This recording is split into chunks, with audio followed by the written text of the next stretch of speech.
नमस्कार friends, D life stocks में आपका स्वागत है। डियर फ्रेंड्स, अभी हम बात करने वाले जोमेटो लिमिटेड के बारे में। जोमेटो जो कि फूड डिलीवरी कंपनी है, जिसका मार्केट कैपिटलाइजेशन भी बहुत अच्छा है और इंडिया के लगभग मोस्ट पॉपुलर सिटी में जोमेटो की सर्विस अभी तक पहुंच चुकी है। तो जोमेटो में हम क्या कर सकते हैं, ये तो फिलहाल अभी 5 मिनट का टाइम फ्रेम है। तो 5 मिनट टाइम फ्रेम में आज इंट्राडे में ये बुलिश है और आज ही नहीं, ये पिछले कई दिनों से बुलिश है। 46 के लेवल से मैं बोल रहा था कि जोमेटो को बाय करे बाय करे बाय करे।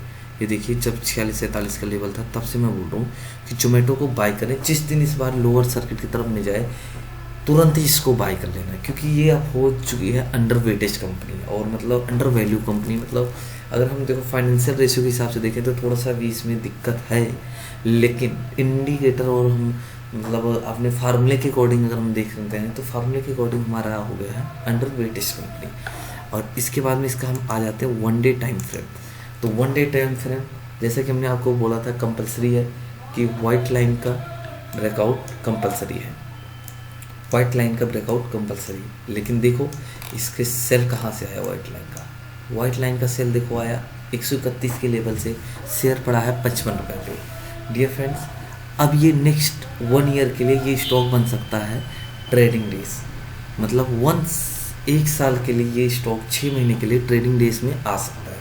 क्योंकि देखो, एक तो स्टॉक ये इसका 52 वीक हाई जो रहा है, 52 वीक हाई है लगभग 131-32 और लो है इसका 46-47 रुपये और अभी चल रहा है 55 रुपये। तो डियर फ्रेंड्स, अभी वाइट लाइन के करीब में ही है। तो इन्वेस्टमेंट की नज़र से अगर हम देखें तो इस स्टॉक को हमें यहाँ पे बाई करके चलना चाहिए। बाई करने इस स्टॉक को हमें 46 रुपये के स्टॉप लॉस के साथ में, अगर स्टॉप लॉस ना भी लगाएं, हर एक लो पे थोड़ा थोड़ा बाई ऑन डिप करते रहें, तब भी ये एक अच्छा वो कर सकता है। लेकिन स्टॉप लॉस लगाना फ़ायदेमंद का काम रहेगा। 46 का स्टॉप लॉस टारगेट रहेगा आपका 80,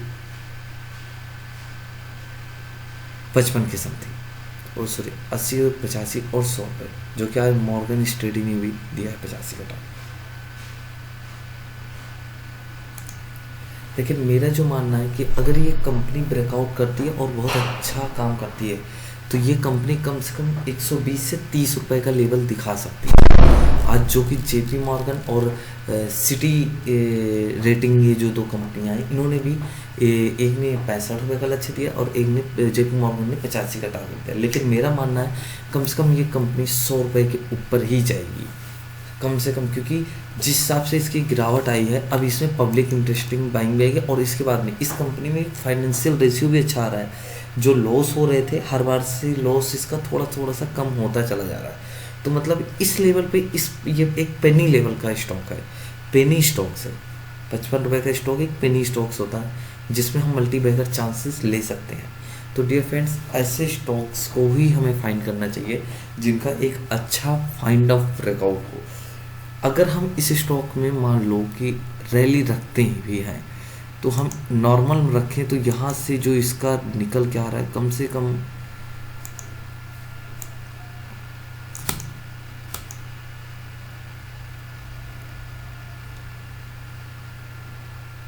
देखो, अगर हम मान के चलें कि अगर अपने इस लेवल पे ये जाता है, इस लेवल पे अगर ये जाता है सपोर्ट रेसिस्टेंस लेने, तब भी यहाँ से 50 रुपये का टारगेट है। मतलब आपका पैसा ऑलमोस्ट 103% का टारगेट आएगा।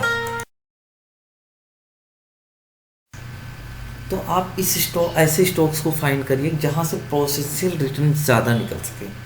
तो मेरा मानना है फ्रेंड्स, अगर आप ऐसे कंपनियों पे पैसा लगाते हैं तो आपका प्रॉफिट होने का चांस है। वैसे भी मार्केट का डायरेक्शन, ग्लोबल मार्केट बहुत ज़्यादा ही बेयरिश में चल रही है और मतलब अभी इनके बॉटम बनने का चांस नहीं है।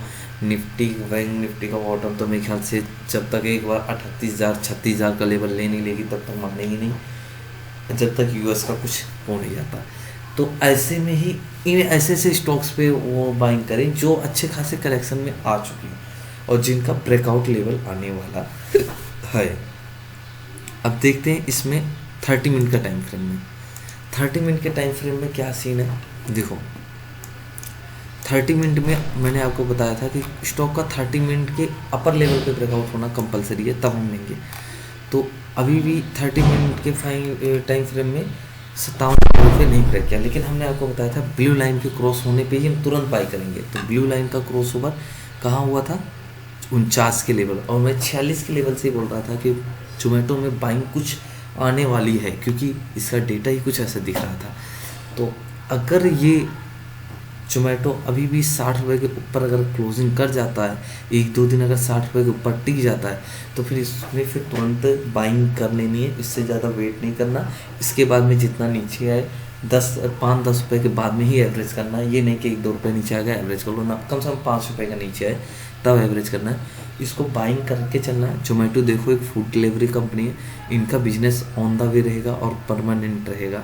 ये नहीं है कि कोई ड्रोन आ करके आज बात आ गई, ड्रोन आके सप्लाई करेगी तो ड्रोन आ जाएगी तो सबका रोज़गार छिन जाएगा, ऐसा कुछ नहीं है। ड्रोन आ जाएगी तो और पब्लिक सर्विस भी बहुत ज़्यादा हो जाएगी।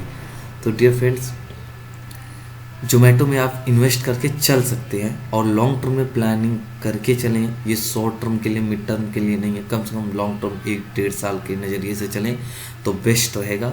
और मेरे ख्याल से जोमेटो में जो मेरा मानना है कि अब व्यू पॉजिटिव ही होने वाला है, तो कोशिश रखें कि इसको नज़र में अपने बना के रखें। डियर फ्रेंड्स, ऐसे लाइव स्टॉक में मल्टीबैगर स्टॉक के लिए आप चैनल को सब्सक्राइब करिए और ज़्यादा से ज़्यादा शेयर्स करिए। और मल्टीबैगर स्टॉक की पूरी वॉच लिस्ट पड़ी है, आप उसको जा करके चेक कर सकते हैं। Thank you friends. डिस्क्लाइमर रहेगा कि किसी की भी पीएनएल से हमारी कोई भी जिम्मेदारी नहीं, ये सिर्फ एक हमने अपने फार्मूले के सेटअप के अकॉर्डिंग निकाला हुआ शेयर है। तो इसको हम आपको ये नहीं कहते कि अगर किसी का लॉस होता है तो उसकी मेरी कोई जिम्मेदारी नहीं, प्रॉफिट भी की मेरी कोई जिम्मेदारी नहीं। तो डियर फ्रेंड्स, अपनी ट्रेड अपने रिस्क और रिसर्च के अकॉर्डिंगली। धन्यवाद फ्रेंड्स।